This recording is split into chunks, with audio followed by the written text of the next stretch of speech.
যোগাযোগ না থাকলে ফিরে যাওয়ার রাস্তাটা প্রকৃতি হয়তোবা আপনা আপনি বন্ধ করে দেয়। দেখুন, রেল লাইনের মাঝে মস্ত বড় গাছ। মানুষের জীবনেও তাই ঘটে। ছোট্ট একটা অভিমান, ছোট্ট একটা রাগ, ছোট্ট একটা ঘটনা দুটো মানুষকে কত দূরে নিয়ে যায়।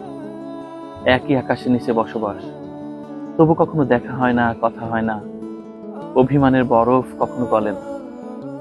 মানুষের অভিমান বড্ড ভয়ানক।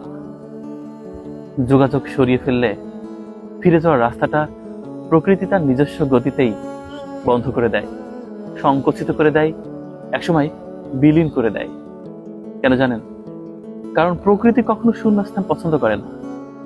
আপনার জীবনে যে মানুষটির সাথে যোগাযোগ বিচ্ছিন্ন হয়েছে, প্রকৃতি তাকে সরিয়ে নিয়েছে অনেক দূর, যোজন যোজন দূরে।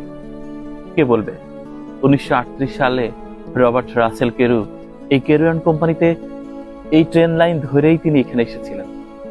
আজ শুধু স্মৃতি, যোগাযোগ নেই। তাই প্রকৃতি এখানে মস্ত বড় গাছ তৈরি করে দিয়েছে। প্রকৃতি এমনই, প্রকৃতি তার মতোই চলছে। মানুষ শুধুমাত্র সময়ের পিছনে ছুটতে গিয়ে নিজেকে ভুলে গেছে, কাছের মানুষটিকে দূরে সরিয়ে দিয়েছে। আর প্রকৃতি সেই সুযোগ নিয়ে সেখানে তৈরি করেছে মস্ত বড় চর। তাই হয়তোবা বলে, নদীর একুল ভাঙে ওকুল গড়ে। এই তো নদীর খেলা।